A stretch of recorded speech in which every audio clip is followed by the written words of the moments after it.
Now, pro wrestling and superstars and pro wrestlers blurring the lines between what is scripted and reality, that's not strange to the average IWC member, the average pro wrestling fan who knows that wrestling is kayfabe. And that's been something that's been going on for over 20 years at this point, ever since social media came into play for pro wrestling. Companies and creative has been trying to use that to their advantage and kind of blur the lines, because if something looks real, if something seems real, then fans get a little bit more invested than if it was scripted.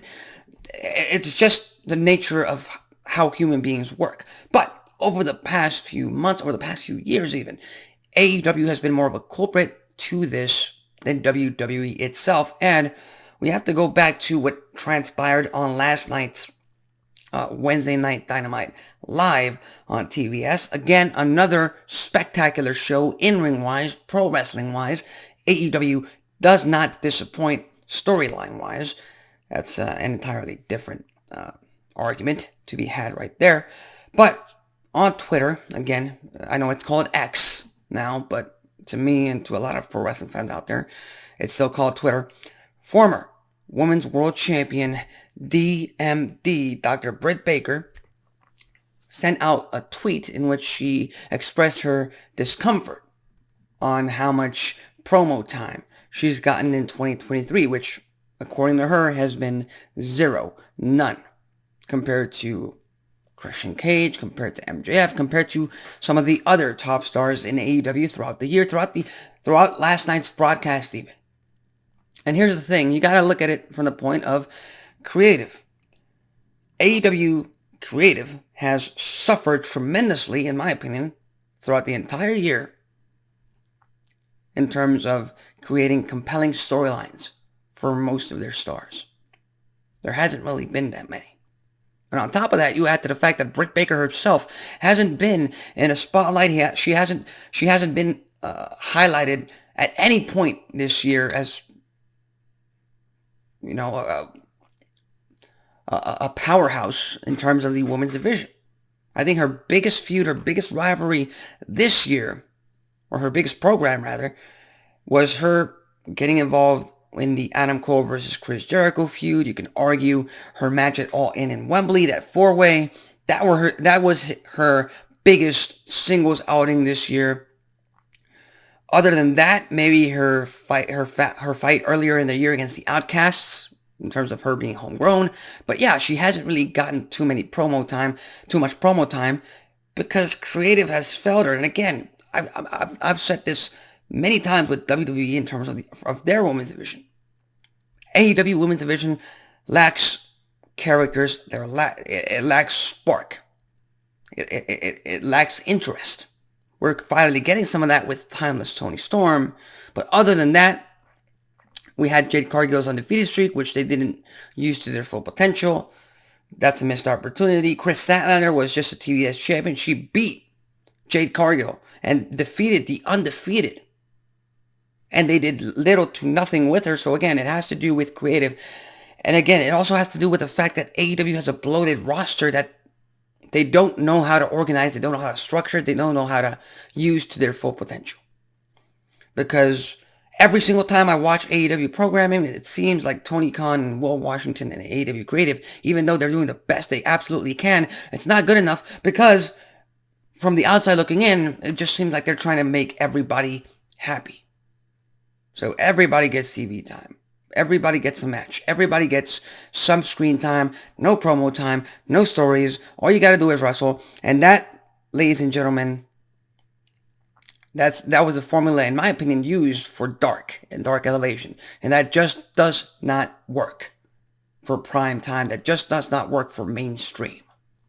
On top of that, you have the fact that AEW caters to the hardcore pro wrestling audience, which means, and that hardcore pro wrestling audience needs, now desires, demands variety.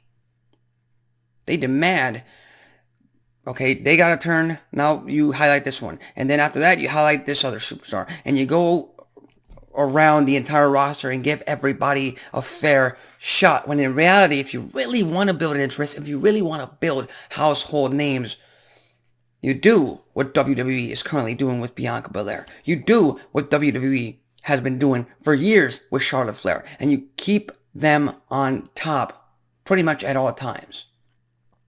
And frankly, I've been saying this for months.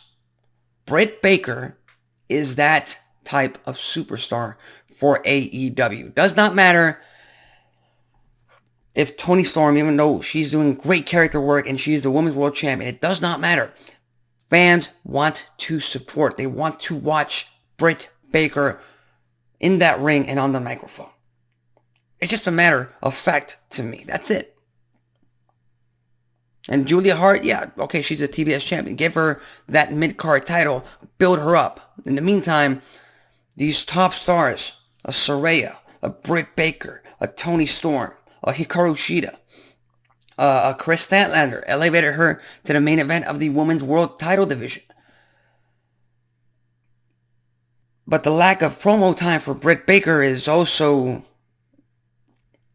It also goes to show the lack of structure, the lack of planning ahead that AEW does. They don't go against the grain. They go with whatever the fans want, and fans' opinions change like that.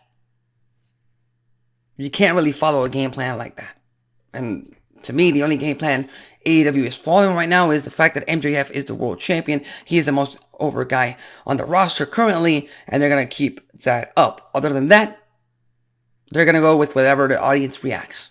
And that's usually not how you manage and run a multi-million-dollar company. Multi-million-dollar product like AEW that has so much potential, so much talent on that roster. But again, creative fails most of them most of the time. And again, it's a hard endeavor to seek, but you know, you're put in that position. You got to do the best you absolutely can. And in my opinion, Britt Baker's discomfort with creative in All Elite Wrestling is one of many that have not been openly expressed over the past few months, over the past few years at this point. So with that said, what are your thoughts? Do you think Britt Baker is crazy about her lack of promo time and her lack of being prominently featured in AEW? Or do you think it falls upon creative to really elevate stars and elevate stories to the point that they get what they deserve on TV? Leave your thoughts, comments, and predictions in the comment section below. What are you expecting from creative in the next few weeks? So with that said, tune in later on tonight to Access TV for another episode of Impact Wrestling. I'm Alexis Carrillo. This has been Wrestling Talk, and I'll see you next time.